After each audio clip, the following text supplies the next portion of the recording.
Okay, so the next would be matrix addition, subtraction, and multiplication. So know how to do, oh, and what else would we have there? Transpose.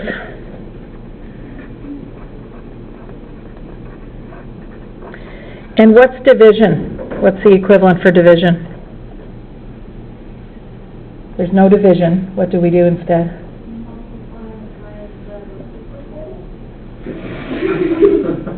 Yeah, what's that called?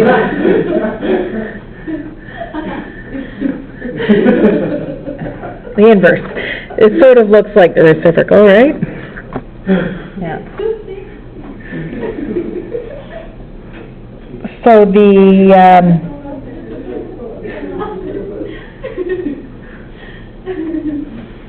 inverse. We did this two ways.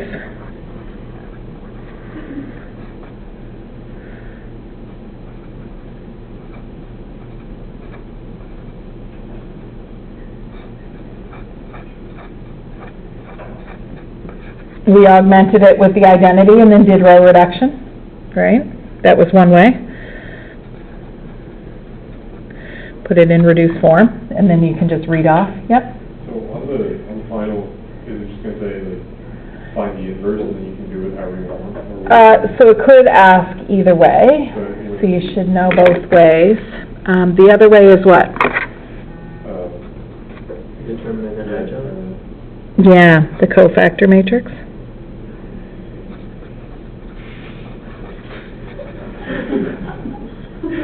So it's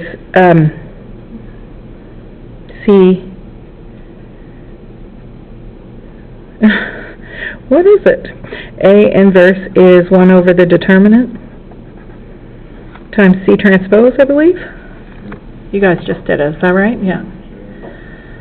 Yeah, your C transpose times A will give you the determinant, but you could find the determinant anyway, but that's a good way to check your cofactor matrix, right? C transpose times A gives us what? The identity, but with the determinant times the identity.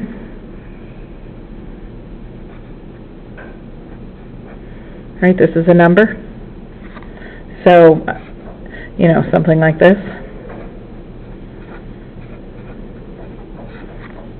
Right, which would be -2 times the identity. So -2 is the determinant. Right.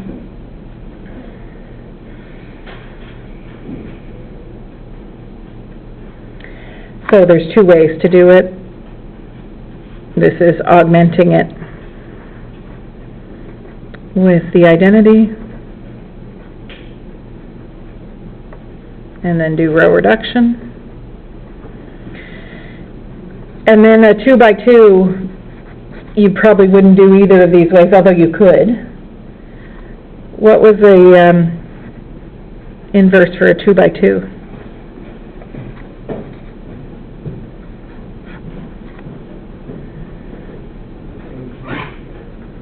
One over the determinant of A times, switch these, and just change the sign but not the place of those. Right? So it was just a formula. But you could also do it these ways if you wanted to. It will give you the same thing.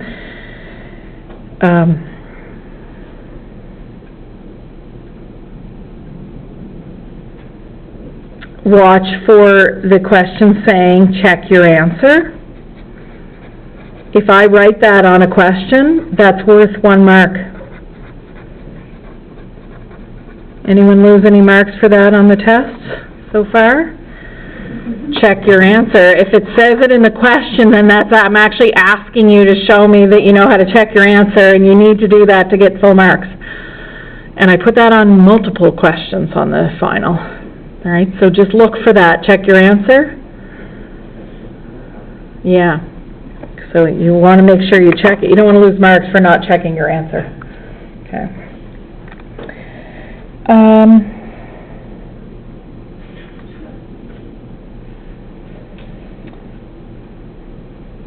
What about solving a system using the inverse?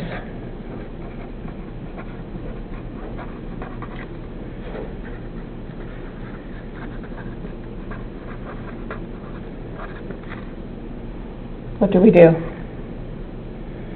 So we have a system AX equals B, and then if we find the inverse of A, or given the inverse of A, right? Sometimes we're given the inverse and we say solve the system. Yeah, what do? You multiply. Right.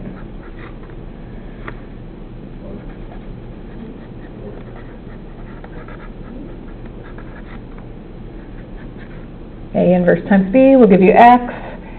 And then how might you check your answer?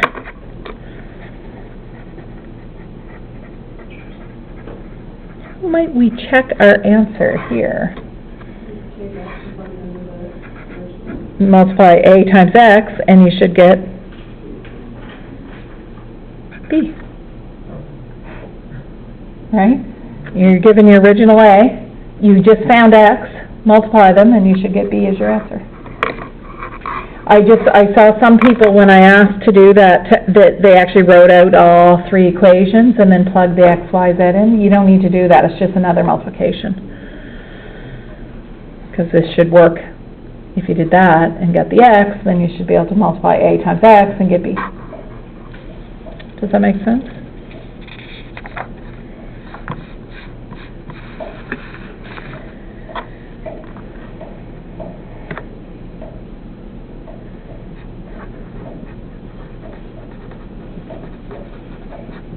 Determinants.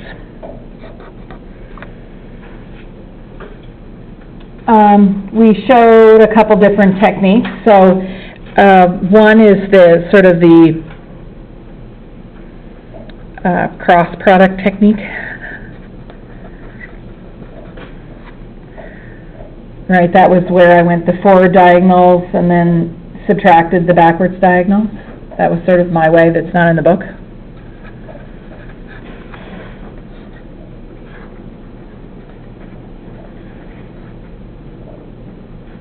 A, B, C, D, E, F, G, H, I. Right, to do the determinant using this method, we would go like A, E, I plus B, F, G plus D, H, C minus, and then do the same thing going backwards. C, E, G, B, D, I, A, F, H. Right, so that was sort of the cross product method of doing it. So you could do it that way. And that way is the way I use if someone didn't ask me to do a method, but if you don't like that method, then you might just never do that. But it's not, doesn't really have a name, so it's just, if you're trying to find the determinant of a 3 by 3 and there's some zeros in it, this is usually really quick. But then there is the Laplace expansion.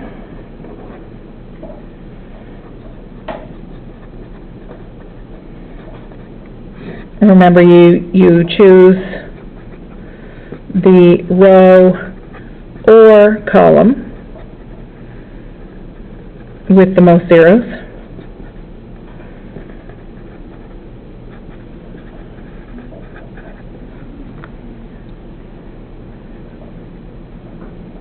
Did you have a question? Or? Oh, no, I was just wondering if you wanted us to use either one, or Oh, well, I could, so, yeah, so I said I wouldn't ask you specifically to do it this way, but if you like that way, and I didn't say a method, then you could certainly use that.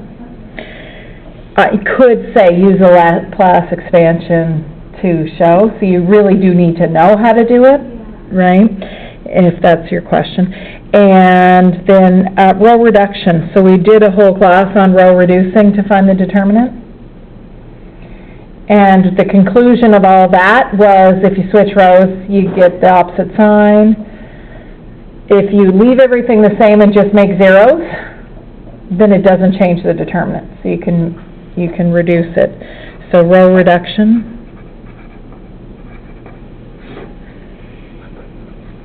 So switching rows changes the determinant by a minus sign.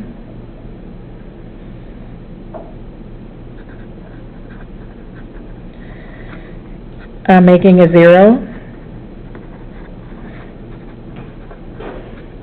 has no change. And making a 1 is the one that I avoid, because if you divide a row by 2, you have to multiply the determinant by 2.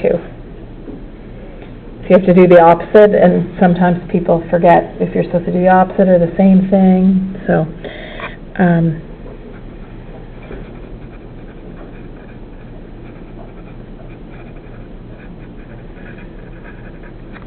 if you dividing by 2, then you have to multiply by 2 at the end. So you'd have to keep track of that. It's fine to do it, but you do have to keep track of it. I just kind of avoid making 1s, I just always make 0s. And I showed you how to do that. So that would be your determinant, and then there was properties of determinants.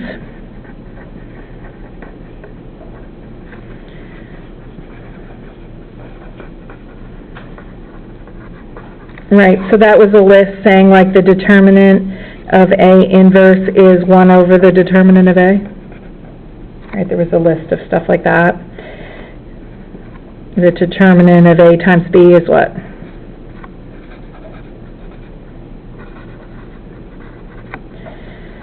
What about the determinant of 3A?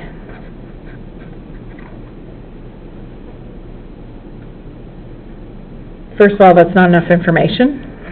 Because, why?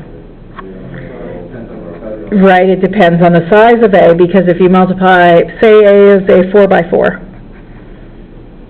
then this is 3 to the 4th power times the determinant of A. Right, so it depends on the size. If you multiply by 3, that's multiplying 4 rows by 3, which is the same as this thing. Here you just say multiply a row by 2. That changes 1 row, changes the determinant by 2. But here you're multiplying the whole matrix by 3, so that's multiplying all the rows by 3, so that's 4 3s. Okay? So those properties, and putting them together like on test 3 where I had like A inverse times 3B times A transpose. Oh yeah, it transposes what?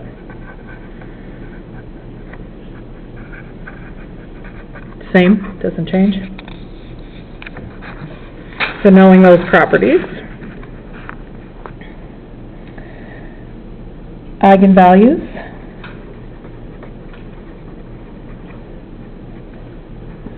Eigenvectors.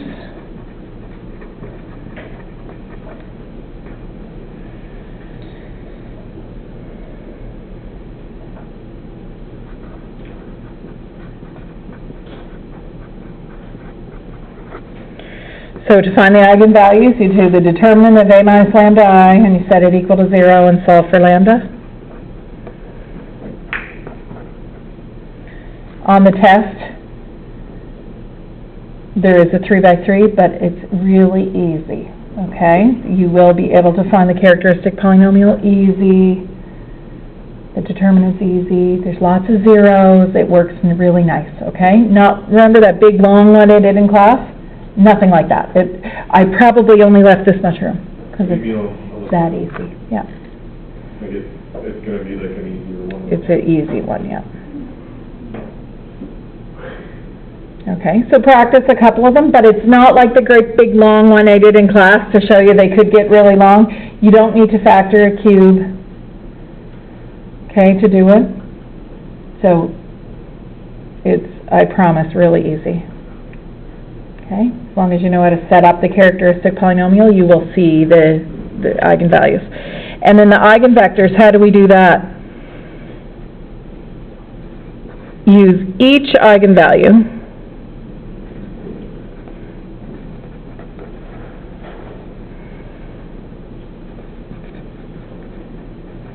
plugging it into that, right? So you put the eigenvalue in there, you get your matrix, and then you row reduce. Put 0 on the other side.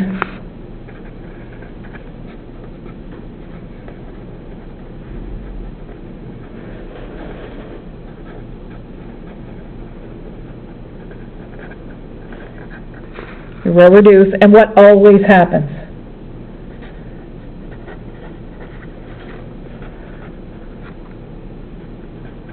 Two of the same rows.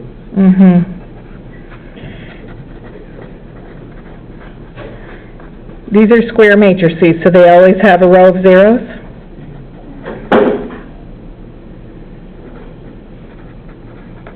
Always have a row of zeros. So if you don't get a row of zeros when you row reduce, you messed it up. You have to go back, okay? You always will have a row of zeros. And then your solution, when you write out with your t, plugging it in, that's your eigenvectors. And then we can diagonalize.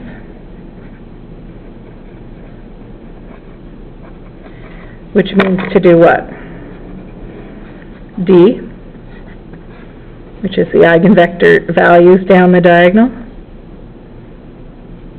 Zeros everywhere else. And P,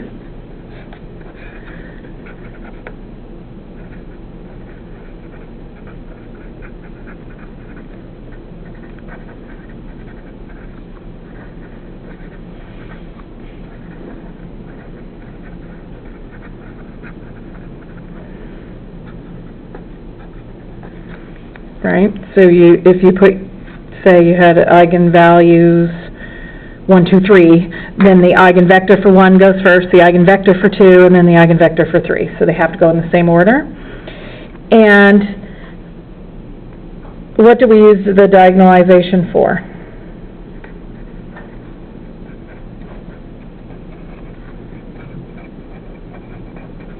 Powers.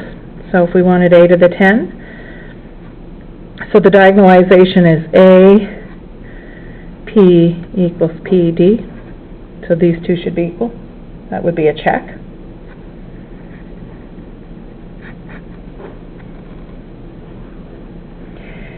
So if we wanted a to the 10, we do p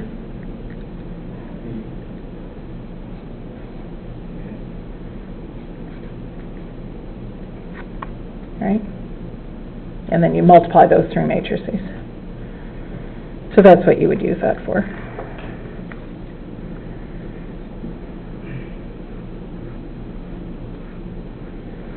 And then the last is complex numbers.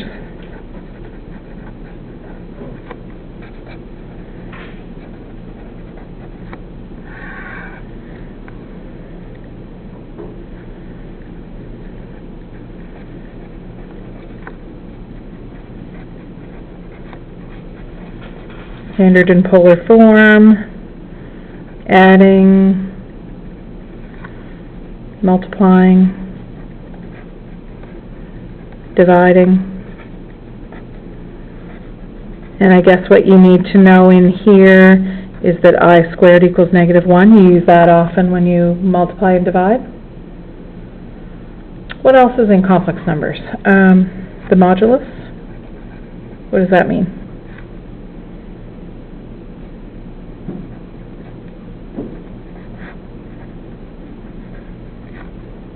It's like the length. It is the length. But the conjugate.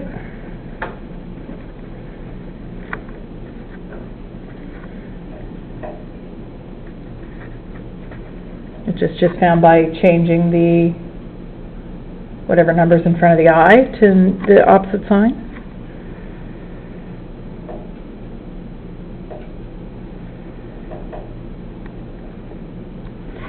Then there is powers, like Z to the 10, use polar form.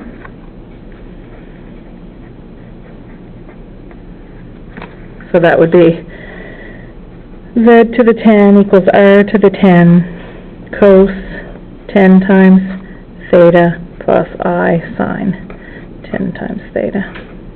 So you put the 10 there, there, and there, and then you would solve it. And you'll want your calculator if they don't work out nice, and the calculator again has to be in radians for polar form. And don't answer these in degrees. Make sure they're in radians as well. And then the powers, but then there was the roots, right? And that was where we listed the however many roots we wanted. So that was z to the k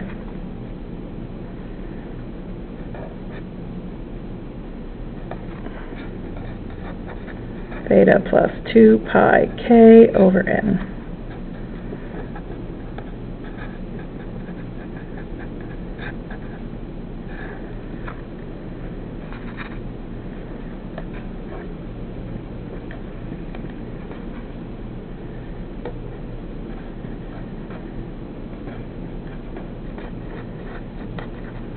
So for nth roots, like if we wanted 4th roots, you would go up to 3.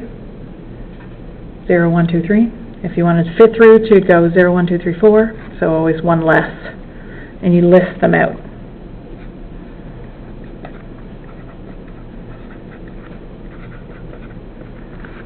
All right.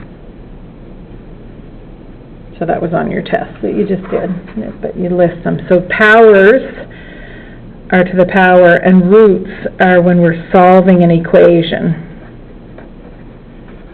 But I make it clear whether it's I'm asking for power or roots, I say the word power or roots, okay? So,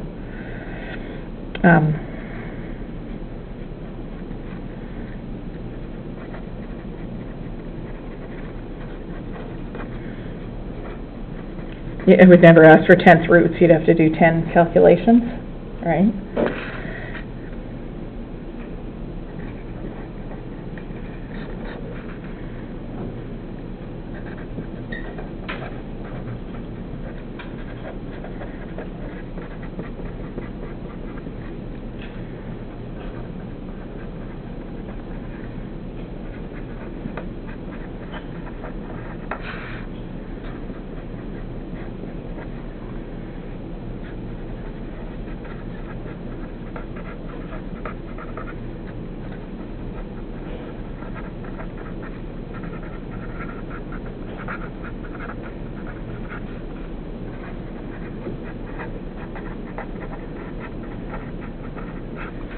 Okay, so these are what the questions look different. This is z to the 10 equals 1 plus I.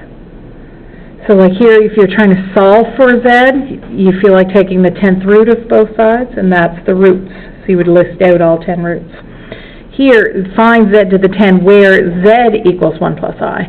So they're actually asking for the 10th power there. So that's the difference. And they look very similar, so you have to be careful of that.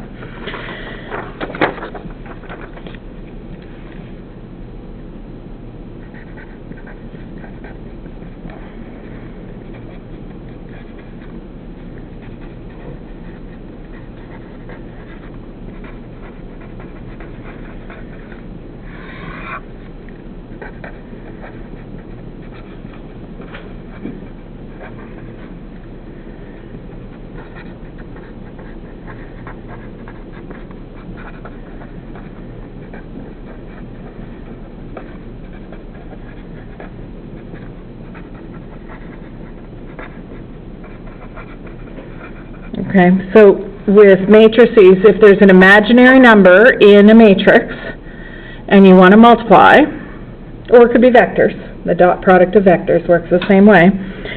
So if we want to find A times B and there's imaginary numbers in it, then we do what's called A star, which is the conjugate of A.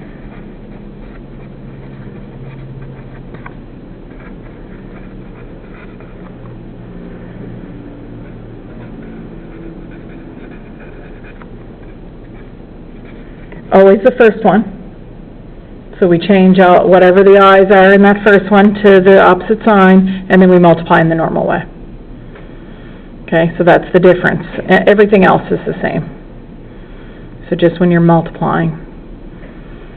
But that's just like on the test. I wouldn't ask you more than that, just to show you how to do it a little bit different. We don't go on in that in this course. That would be in like the next linear algebra. You would do more complex numbers. So here's just like an introduction at the end of the course to how it works. So that's that, and also like if you wanted U dot V, like the dot product of two vectors that had complex numbers, we write it like that, which is the conjugate. And then do the dot product, although they don't put the dot when they write that line over top of the first one, but it still is the dot product. Oh, and then plotting numbers on a complex plane.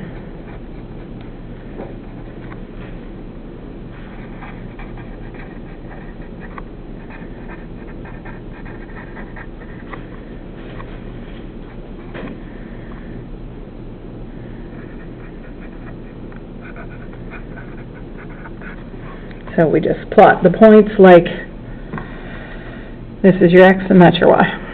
And plot it in the usual way. Okay, is there any questions about any of that? Yep. I have a question. You know when you find the angles like pi over 6, how do you know if it's like 4 over 6 or like, Okay. like 5 over 6? Mm-hmm. Like if you just have pi over 6 and you know it's quadrant, but you don't know if it's 4 or 5? Okay, so let's look at this. So,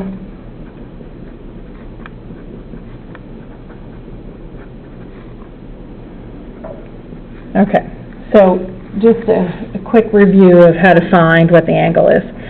So first of all, in trig, a pi is, here's your start.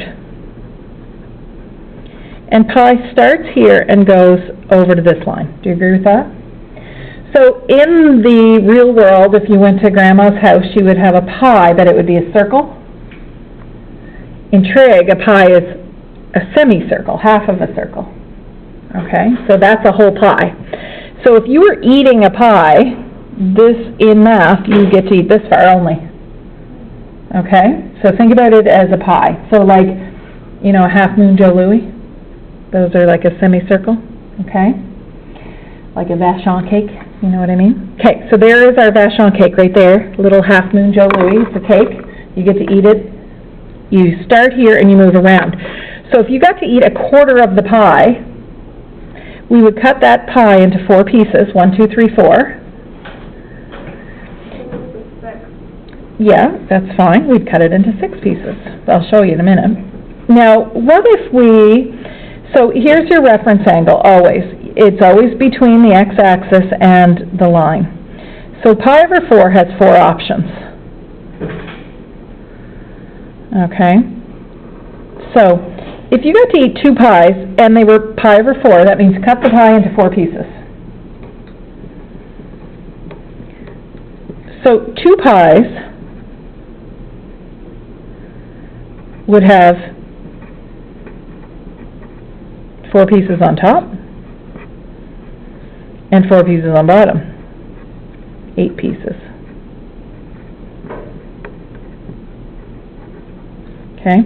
So if we had a reference angle and we drew our complex number that landed here, then you say, how many pieces do I need to get over to that line? So here's the line. Your reference angle is always between the x-axis.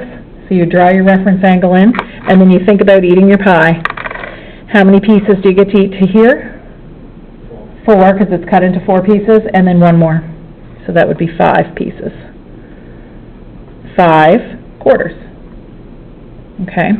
So if you were doing a reference angle of pi over 6,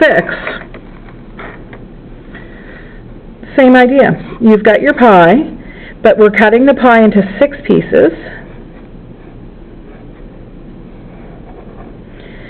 So the top would have 6 pieces and the bottom has 6 pieces, so altogether it's 12 pieces. But if you have pi over 6 as your reference angle, it's either here, here, here, or here. It's always between the x-axis and 1 piece. So if it lands here, in this quadrant, you would write your... So if we plotted our point and landed here, Then we say, okay, a reference angle is pi over 6. That's between the x-axis and that line. So here's our start. How many pieces do we get to eat up to here? 5, because the whole pie has 6 pieces and we don't want one of them. So this would be 5 pieces when we cut it into 6. If we landed right here, you draw your line, and your reference angle always goes between the x-axis and that line, and so then you say, okay, well, here's our start. We get to eat a whole pie, that's 6 pieces, and one less than 2 pies, and 2 pies would be 12 pieces, 6 on top, 6 on bottom, so this would be 11. Does that make sense?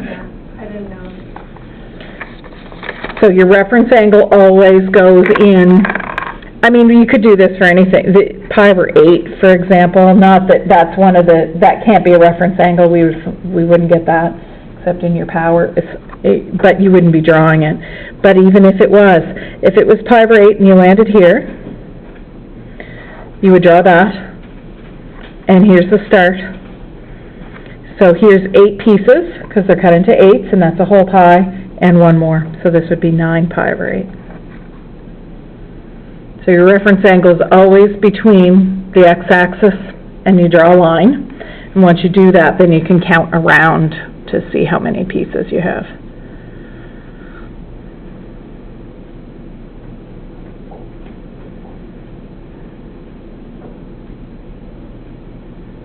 So the same as, say we were converting a polar form number.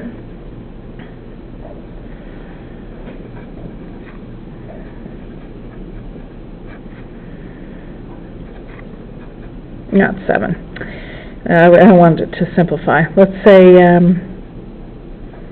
15 pi over 7.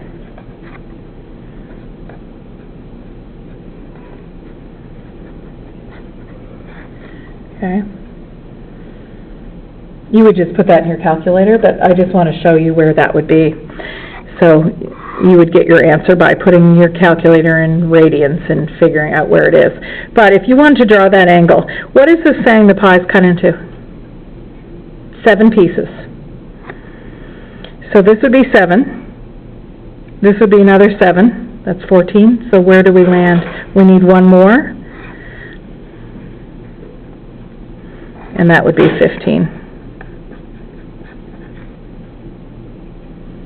Which would be the same as saying cos of pi over 7. So just one piece in here. This is your start. So landing here is the same as just 1 pi over 7. Okay. Any other questions? Yep. I'm confused about the characteristic polynomial. So, characteristic polynomial is like a minus lambda I, or is it The determinant. Yeah. So the characteristic polynomial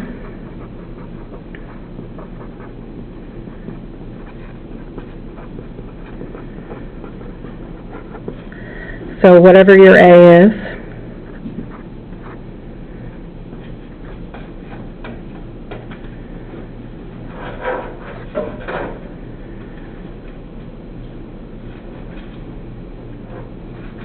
I don't know if this will work out nice, but you would take your A, and then you find A minus lambda I.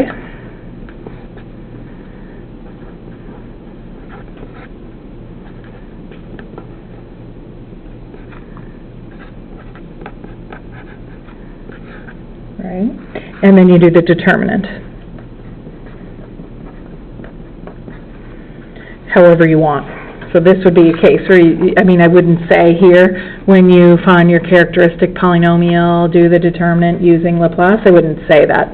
So this would be where you get to pick your own way to do your determinant. And I always do it sort of the cross product way. So we would do 2 minus lambda, 1 minus lambda, minus 1 minus lambda. So that's the main diagonal. And then the off diagonals are both 0. Yeah. So 0 and 0, and then subtract going backwards. So this one is 0, 0, and this one is 2 times 2 minus lambda. All right, so this is a characteristic polynomial.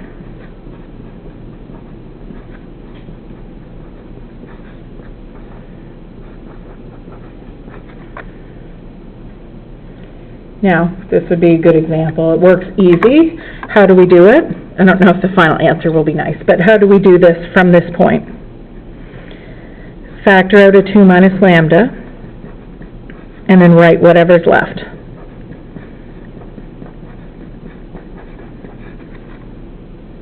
And then you factor this. So you need to multiply it out to get a quadratic. So minus 1 minus lambda plus lambda squared minus 2. Lambda squared minus 3. Not too bad. Because what are our eigenvalues? So this is a characteristic polynomial. You don't multiply it out, just leave it factored. Okay.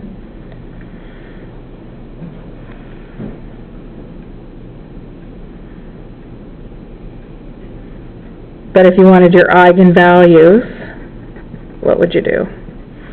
So 2 minus lambda equals 0 gives me lambda is 2. This one?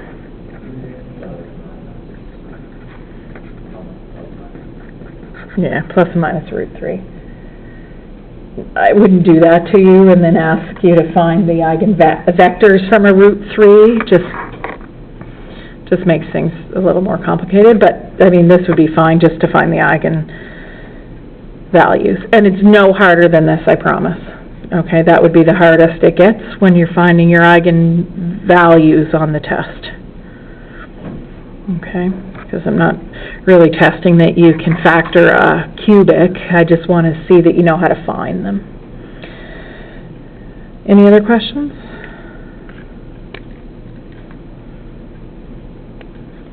Okay, so you can text or email me if you have any questions before the test.